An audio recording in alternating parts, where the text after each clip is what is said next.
Jamais une affaire politique n'avait autant ébranlé les piliers de la République, fracturant l'équilibre européen et jetant une ombre sur les liens entre Paris et Washington. Emmanuel Macron, en costume d'apparat pour une visite censée renforcer l'amitié transatlantique, s'est retrouvé piégé dans un scénario digne d'un thriller diplomatique. Ce qui devait être un simple échange protocolaire avec Donald Trump s'est transformé en un naufrage présidentiel, pulvérisant tout protocole et plongeant l'Élysée dans une tempête d'une violence inédite. En l'espace de quelques minutes, les réseaux ont pris feu. X s'est enflammé, relayé par des poids lourds comme le Figaro et The Washington Post. Ce n'est pas une rumeur, mais une claque diplomatique lors d'un point presse à deux voix. Donald Trump a littéralement ridiculisé Emmanuel Macron en brandissant sous les flashs des dossiers explosifs. Des papiers compromettants qui, selon lui, prouveraient que le chef de l'État français aurait siphonné des fonds européens pour booster des campagnes électorales nationales, dont les municipales de Paris en 2026, le tout orchestré en douce avec McKinsey. Pris de court, Macron tente de reprendre la main, mais Trump, fidèle à son style bulldozer, lâche une réplique assassine en mondovision. Les Français méritent mieux qu'un président qui traite l'argent de l'Europe comme une tirelire personnelle. Boum! La phrase fait l'effet d'un missile, la vidéo tourne en boucle, la presse s'emballe, la rue s'agite, Paris entre en ébullition. Mais derrière cette scène surréaliste que cache vraiment cette attaque, quels secrets se sont glissés dans les couloirs feutrés de Washington? Et surtout, Macron peut-il encaisser une telle humiliation? Restez bien jusqu'au bout, ce que nous allons dévoiler, aucun JT ne vous le dira. Visualisez la scène, une salle comble à la Maison-Blanche saturée de caméras et de micros. Les flashs crépitent, les journalistes étrangers retiennent leur souffle. C'est là, sous les projecteurs, que Macron et Trump s'affichent, sourire figé censé inaugurer une soi-disant ère de réconciliation franco-américaine. Au menu Ukraine, climat, échanges commerciaux, du grand classique, sauf que l'histoire va basculer. Soudain, comme sorti d'un thriller, Trump interrompt la séance. Il sort de sa manche un dossier, façon prestidigitateur politique, et affirme l'avoir reçu d'une source européenne très bien placée. À l'intérieur, des mails troubles entre Alexis Kohler, bras droit de Macron, et un ponte de McKinsey. Ils y discutent d'un fonds confidentiel pour Paris 2026, destiné à soutenir Rachida Dati.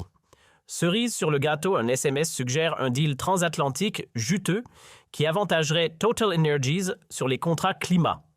Et là, Trump assène le coup final. Devant une audience médusée, il balance avec ce ton faussement détendu qu'on lui connaît. Tu parles de morale, Emmanuel, mais ce que tu fais sent surtout la magouille. Silence glacial. Macron tente de reprendre la main en dénonçant une mise en scène populiste, mais son regard trahit tout. Il est secoué en perte totale de contrôle. Les caméras ne laissent rien passer, un Emmanuel Macron livide, le regard fuyant s'éclipse à toute vitesse hors de la salle, comme un acteur quittant la scène en plein fiasco. Et sur X, c'est l'explosion.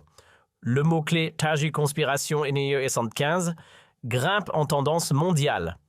Pour beaucoup, Trump vient de l'anéantir. Il aurait déballé sans filtre les petites combines du président français. Les hashtags « Macron humilié »,« Trump balance »,« France trahie » envahissent les écrans.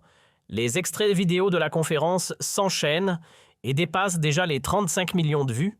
Un vrai raz-de-marée numérique. Et comme si ce n'était pas assez, l'arrière-plan politique vire au cauchemar. Depuis que Macron a dissous l'Assemblée nationale par surprise, le 9 juin 2024, suite à la montée fulgurante du Rassemblement national qui a raflé 33% des voix aux européennes, dixit Le Monde, le pays est en état de flottement permanent. Les législatives anticipées de juillet ont donné naissance à un Parlement fragmenté, Renaissance avec 150 sièges RN à 130 NUPES à 120 et les Républicains à 80. En clair, personne ne tient la barre. Puis le coup de grâce arrive en décembre. Le gouvernement Barnier est renversé par une alliance RN-NUPES. Et hop, François Bayrou est parachuté Premier ministre le 13 décembre 2024. Son plan d'austérité pour 2026, une véritable douche froide, gel des retraites pour 15 millions de seniors, suppression, du 8 mai et du lundi de Pâques, 10 000 profs en moins, 50 hôpitaux rayés de la carte, 30% de lignes TGV sacrifiées. Coût total de l'opération 43,8 milliards d'euros. Car le peuple crie à la trahison. Et franchement, comment lui donner tort? Les flammes de la contestation se ravivent. Les mesures d'austérité diffusées en boucle sur X ravivent les braises des colères de 2023. Souvenez-vous des ruses en feu contre la retraite à 64 ans. Et aujourd'hui, c'est un cocktail explosif, inflation à 4,5%, facture d'énergie en hausse de 20%, criminalité violente plus 112%. Pendant ce temps, Renault s'effondre grignoté par Tesla et BYD et Alstom vacille miné par la pression chinoise. L'économie française ressemble à un navire percé. Mais voilà que les révélations trumpiennes ne tombent pas du ciel. Elles s'ancrent dans des fissures bien réelles depuis sa réélection. Trump tire à boulet rouge sur l'Europe, critiquant sans relâche l'aide militaire à l'Ukraine. Ses accusations contre Macron. Elles réveillent un souvenir brûlant, le scandale McKinsey encore vivace dans l'opinion publique. Et sur les réseaux, la machine s'emballe. France Info partage soldats de colère surenchéris.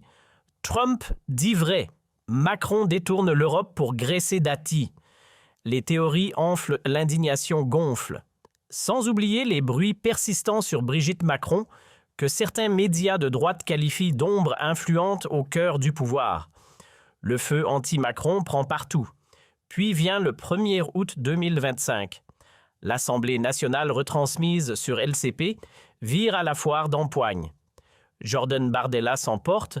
Macron est démasqué. Il a trahi la patrie. Marine Le Pen, elle tweet comme un couperet. Trump l'a humilié. Il doit partir. Pendant ce temps, Manon Aubry et Les Failles réclament une commission d'enquête. Ruffin crie au scandale d'État. C'est plus qu'une tempête politique, c'est une implosion en direct.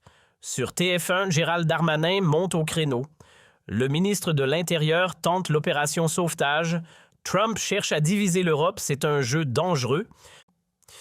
Mais en coulisses, certains au sein même de Renaissance ne mâchent plus leurs mots. Une source lâche aux Parisiens, Macron est politiquement carbonisé. Cette gifle publique, c'est la fin. Bayrou lui essaye de calmer le jeu sur France Inter. Tout ça n'est qu'un coup de théâtre trumpiste sans queue ni tête. Pendant ce temps, les plateaux télé s'embrasent. Sur Libération, on parle de manipulation venue d'outre-Atlantique pour affaiblir Paris. Sur CNews, Sonia Mabrouk orchestre un choc des titans Macron versus Trump. La chute de l'Élysée, Éric Zemmour en invité salue Trump comme le porteur de vérité. Pendant ce temps, Anne-Sophie Lapix, jugée trop douce avec Macron, se fait épingler sur X. Soldat de colère tweet « Lapix couvre l'Élysée ». Michel Onfray lui cogne dur « Macron est rongé par la corruption ». Dans les rues, l'étincelle médiatique devient incendie populaire. À Paris, Lyon, Marseille, les pancartes fleurissent « Macron dehors, Trump a dit vrai ».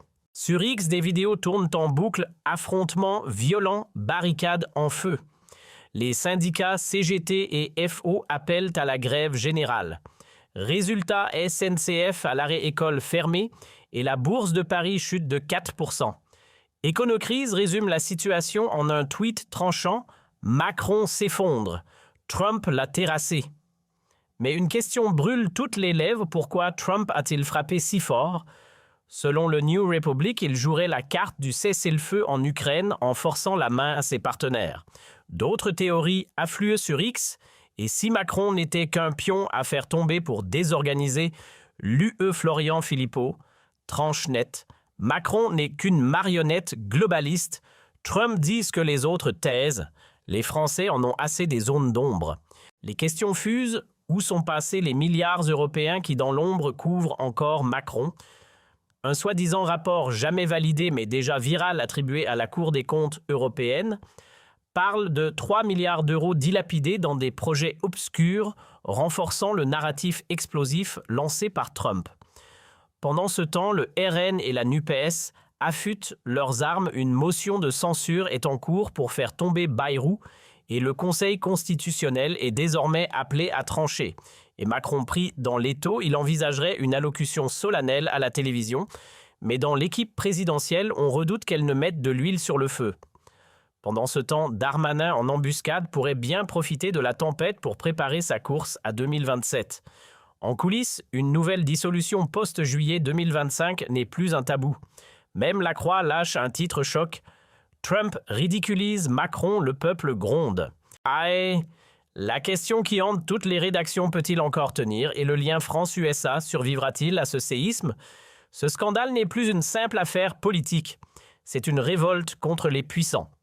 Sur X, Marine Le Pen tweet comme un coup de tonnerre, Macron trahit, Trump révèle, la France s'éveille. Le slogan est clair, tranchant, viral. Pour la vérité, pour la justice, il est temps de demander des comptes.